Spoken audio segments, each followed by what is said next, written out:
Hi, I'm Trevor Lund from RevTrev.com, and in this Counseling Corner episode with Cheryl Shea, we are here again with Cheryl Shea, and we were just laughing about this question that we're doing because it is a slow pitch. This is a knock it out of the park, Cheryl.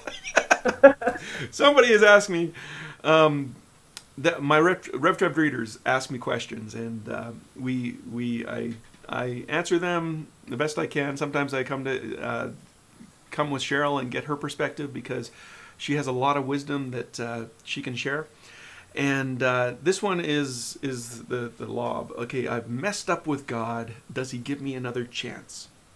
This guy has feels he has God's calling on his life, but I don't know what messed up means. In this situation, I do not know if he's now a murderer and is avoiding capture, or and those things happen.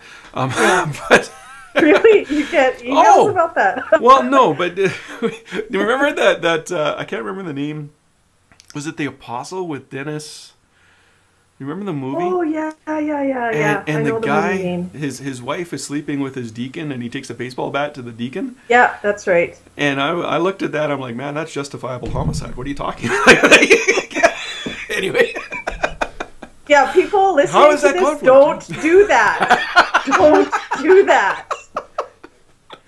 Oh, there would be less of it in this world if people would do that. Oh, Trevor's my goodness. joking. I'm joking. Well, no, yeah, I'm joking severely. Anyway. Your phone's ringing now. Shh, don't tell people. They won't notice. I should close my door. So what does, without knowing how he's messed up, can we mess up too bad for God? Let's deal with that one. Can we mess up too bad for God? We can never mess up too bad for God. Okay. Never. I've stolen $1 million. Can I come be the church treasurer? Some places, yes, I wouldn't advise it.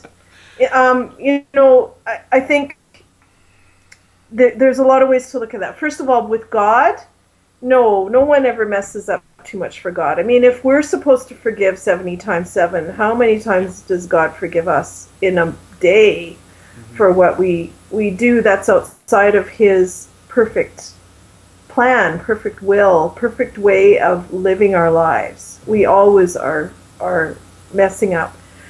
So in terms of being right with God, there's nothing that we can't confess and say, I'm sorry, Lord, I messed up. Change me, show me what to do differently.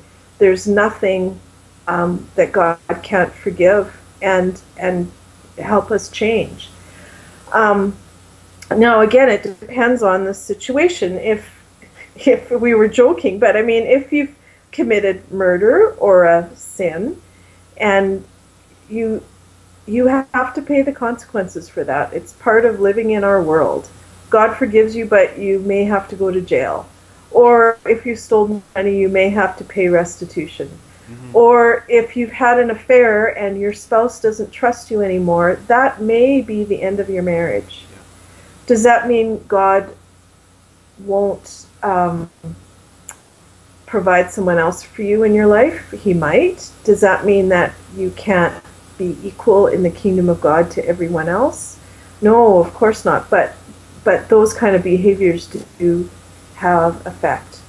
So, in terms of a person's calling on their life, again, that depends on part of it depends on what it is that you've done to mess up. Part of it depends on the church you're part of. I mean, there's some churches that if you're divorced, you're not allowed to be a minister.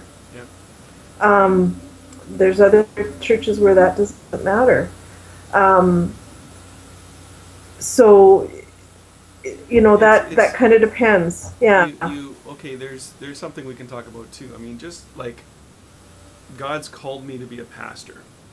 I am not paid to be a pastor in any church situation right now. Yeah. I do more pastoring online than I ever did as a pastor. Like, I'm a pastor in everything I do. My calling my gifts and my calling are irrevocable.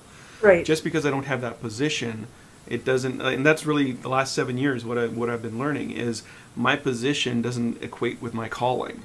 It's not it's not my identity. My identity is in my calling, but I don't need the position in order to fulfill that, right? Yes, exactly. Yeah. And if there's some things that I agree that if somebody has sinned, there is some position. For example, we did a lot with protecting our kids. A child molester would not be a Sunday school teacher, no matter how long it's been since the last molestation. Yeah. Funny story with that. Really? Funny story.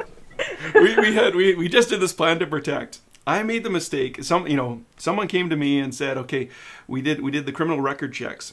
And someone came to me and said, "Oh, yeah, I'm gonna fail this criminal record check." I said, "Yeah, I know your story. Don't worry. We built it in that we're gonna let those decisions rest with the leadership of the church, right?